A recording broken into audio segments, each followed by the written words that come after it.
Est-ce que quand tu fais une erreur ou que tu dis ou fais quelque chose qu'après tu regrettes, tu as tendance à t'auto-juger durement, à te dire que t'es nul, que t'es stupide, que t'es idiote, que t'es un ou une bon à rien? Si c'est le cas, cette vidéo va t'intéresser. Aujourd'hui, tu vas découvrir ta partie critique et je vais t'expliquer comment est-ce que tu peux faire face à cette partie-là critique avec autocompassion, bienveillance et acceptation. Mais avant ça, petite présentation, bonjour à tous et à toutes. Je suis Laure Durand, psychologue et psychothérapeute spécialisée dans la prise en charge des personnes qui ont vécu des psychotraumatismes et l'accompagnement des personnes neuroatypiques qui veulent mieux vivre avec leur neuroatypie. Et on se retrouve pour une nouvelle vidéo pour que vous appreniez des choses sur votre fonctionnement psychologique avec, comme d'habitude, un petit thé, une petite infusion ou votre boisson chaude que vous préférez et un petit verre d'eau pour s'hydrater. Donc comme je disais tout à l'heure, aujourd'hui on va parler de votre partie critique qui est une partie qui, je pense, est très très présente chez beaucoup d'entre vous. Juste pour vous remettre dans le contexte, pourquoi je parle de partie critique? Eh bien parce que je pars du principe que les êtres humains ont tous à l'intérieur d'eux-mêmes plusieurs parties de personnalité. J'ai fait des vidéos sur le sujet, donc je vous les remettrai dans la description si jamais ça vous intéresse d'en savoir plus sur ce concept. Ça se base sur les théories de Jeffrey Young et de Richard Schwartz. Voilà, donc je ne vais pas développer plus que ça sur le sujet, mais pour vous expliquer que quand je parle de partie, je pense vraiment à une partie à l'intérieur de vous. Et celle-ci, dont on va parler aujourd'hui, c'est la partie critique, donc comme son nom l'indique, celle qui va avoir tendance à vous critiquer vous ou à critiquer les autres. Mais sans plus attendre, je vais la laisser elle-même se présenter. Salut, et ben moi c'est ta partie critique. Donc comme son nom l'indique, partie critique, je vais critiquer, donc je me critique moi-même, mais je peux aussi critiquer les autres. Et en fait, j'ai été créée en fonction des expériences que j'ai vécues par le passé, ce qu'on m'a été renvoyé quand j'étais enfant et adolescent, donc soit par les personnes qui m'ont élevée, mais ça peut être aussi par les adultes ou les petits camarades de mon entourage. Et donc j'ai intériorisé en fait toutes les critiques qui m'ont été faites directement ou indirectement. Donc si par exemple je ramenais un devoir à la maison et que mes parents ils disaient que c'était pas assez bien ou que j'aurais pu faire mieux ou que je suis nulle, enfin ils peuvent dire ce genre de choses. Ça peut être aussi avec les autres enfants hein, qui me critiquaient, qui se moquaient de moi ou ce genre de choses. Et donc après on a développé une vision plutôt négative de soi. Alors selon les personnes ça peut être plus ou moins intense, hein. Je dis négatif parce que c'est quand même souvent le cas, mais après en fait dans la critique c'est pas forcément que problématique hein, parce que peut y avoir des critiques constructives parce qu'en fait finalement c'est utile d'avoir une partie critique parce que ça nous permet déjà, ça nous a permis de survivre quand on se concentre un peu sur les choses négatives, et bien en fait ça nous permet d'anticiper aussi et d'éviter qu'il y a un truc qui pourrait nous faire du mal ou qui pourrait potentiellement nous faire partir de cette terre qui arrive. Et puis aussi ça permet d'éviter de refaire les mêmes erreurs potentiellement, donc ça permet aussi d'avancer, de s'améliorer. Donc en fait le problème c'est pas tellement soit la critique, mais c'est plutôt la type de critique. Est-ce qu'on est sur une critique que négative et pas du tout constructive et qui va vite aller vers des insultes comme je suis nul, je suis idiot, je sers à rien, je suis bonne à rien, je suis quelqu'un qui a pas de valeur ou je suis quelqu'un qui est vraiment qui mérite pas d'être aimé. Enfin voilà, ce genre de critique là qu'on peut se faire à soi-même. Mais si c'est des critiques un peu plus constructives où là on va un petit peu regarder comment on a fait les choses et on peut se dire qu'on peut faire mieux la prochaine fois mais sans être trop méchant avec soi-même. En fait, ça va quoi. Mais bon, le problème c'est que chez les gens, la plupart du temps, c'est quand même des critiques négatives qui sont pas forcément aidantes. Voilà, écoutez, je crois que j'ai fait le tour hein, sur qui je suis. Si vous avez des questions sur moi, vous pouvez me les poser hein, en commentaire. Et puis je crois que la psy, elle va vous dire comment faire pour me gérer. Voilà.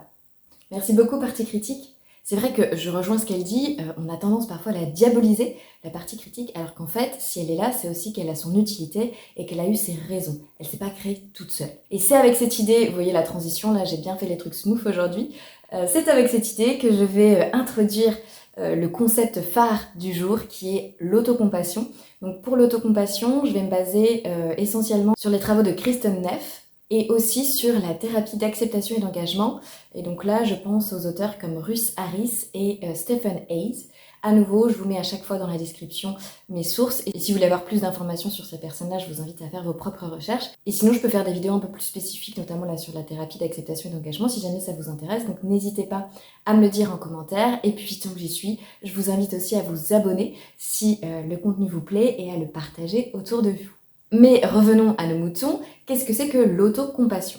Eh bien, tout simplement, l'autocompassion, ça va être le fait de se traiter soi-même quand soit on fait une erreur, quand on souffre, avec bienveillance, gentillesse, chaleur et attention.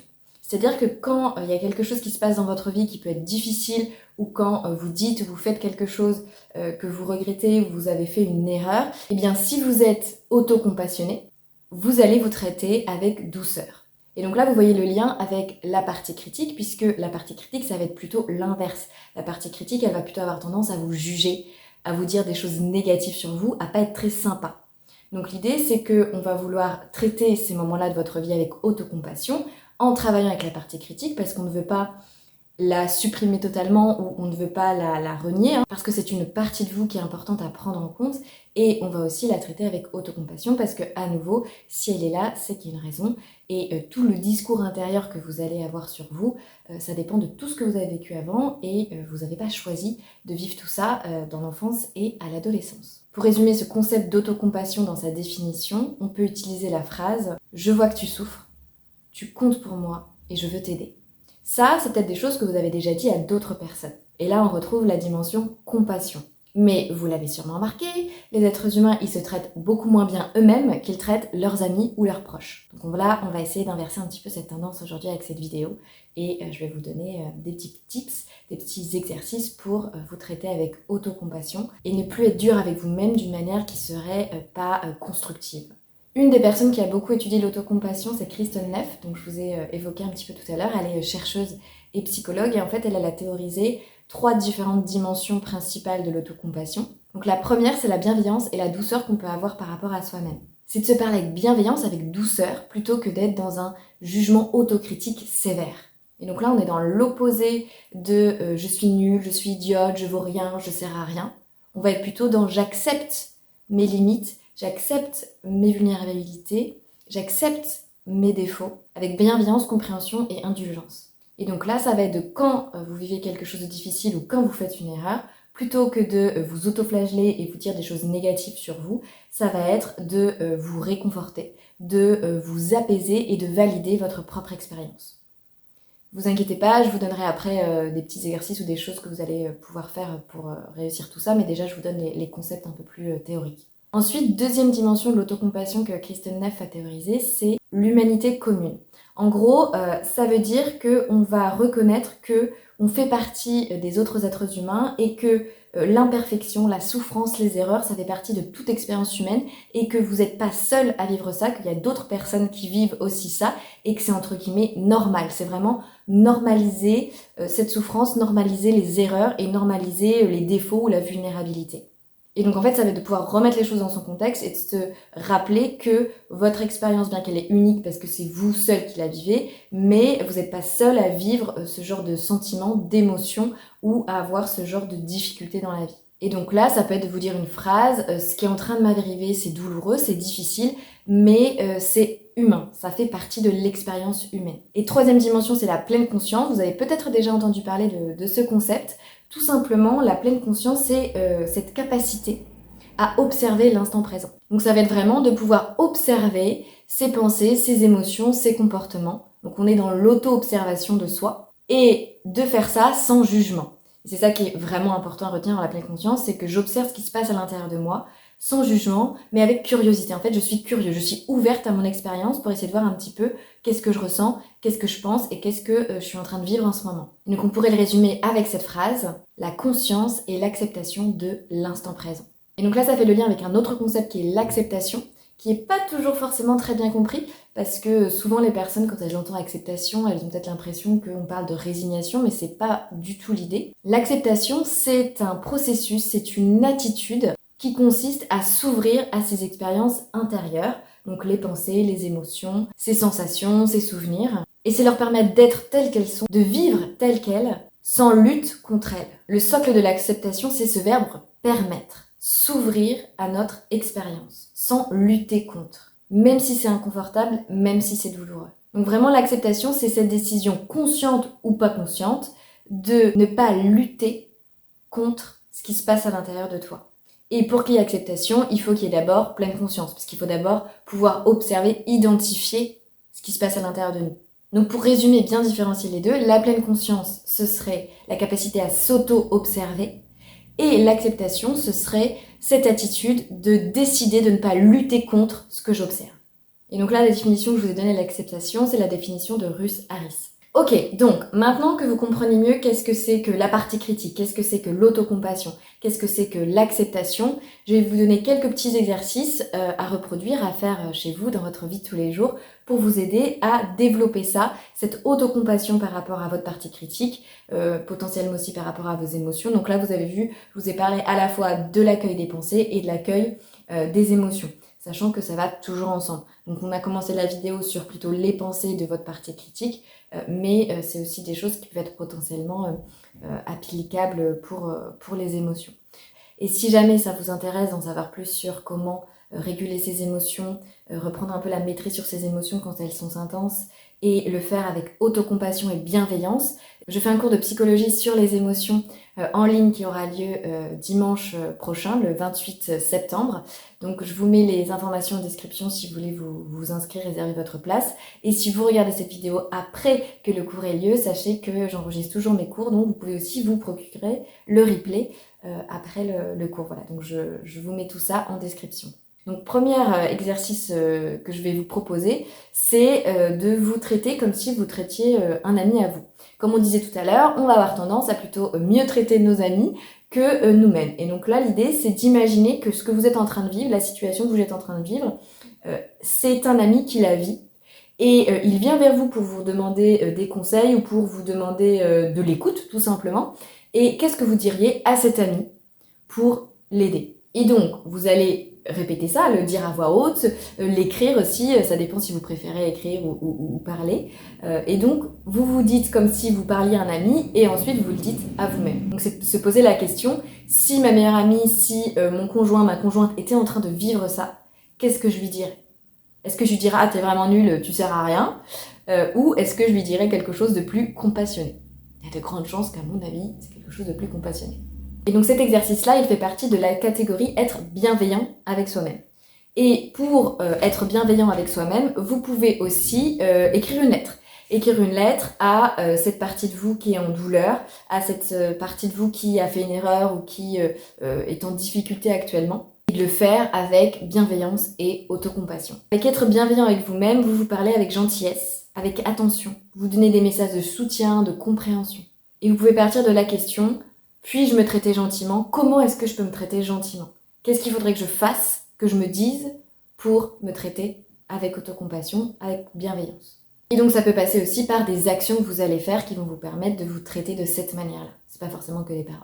Ensuite, ce que vous pouvez faire, ça va être de naturaliser. Donc là, ça revient à la composante que je vous ai évoquée de l'autocompassion, qui est le fait qu'on fait tous partie de l'espèce humaine et que finalement, ce qu'on est en train de vivre, ce qu'on est en train de ressentir, ça fait partie aussi de notre expérience en tant qu'être humain. Et donc ça va être de considérer votre souffrance, vos erreurs, comme un signe de votre appartenance à l'espèce humaine et pas comme quelque chose de défaillant.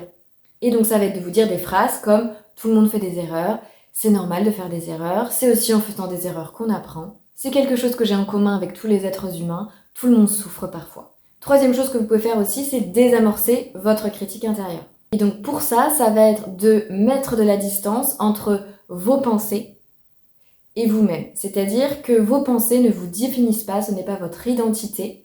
Vous pouvez reprendre un peu la maîtrise dessus et ça va être du coup de vous dire des choses comme « Ah bah tiens, là je suis en train de penser que… » Ah bah il y a encore la pensée du je suis nul qui revient. Ça peut être aussi de recontextualiser vos pensées négatives sur vous dans une histoire particulière. Donc ça peut être par exemple oh bah ça c'est l'histoire de ma partie critique ou ah bah ça c'est l'histoire de la fille qui est bonne à rien. Vous voyez, donc de comme ça mettre un peu des étiquettes sur vos pensées, de les regrouper dans une certaine catégorie pour vous en distancier et vous aider à prendre du recul dessus pour pas qu'elles vous envahissent et qu'elles prennent la maîtrise sur vous.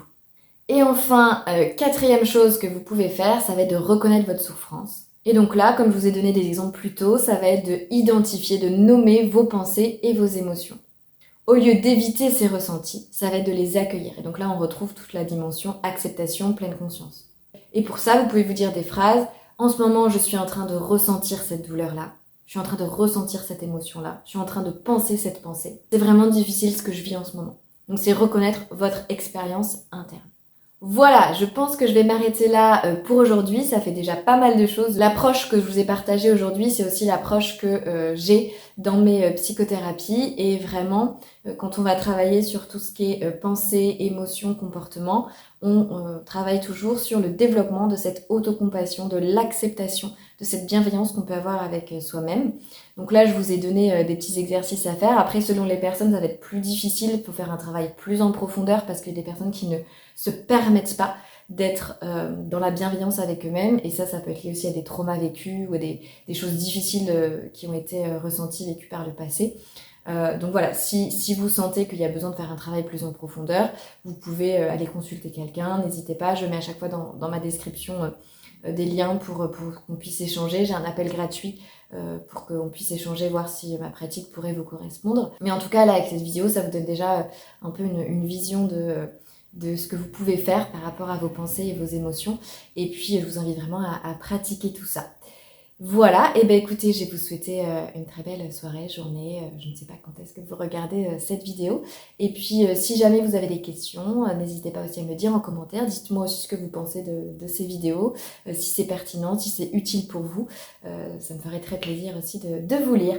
Voilà, et bien salut à tout le monde!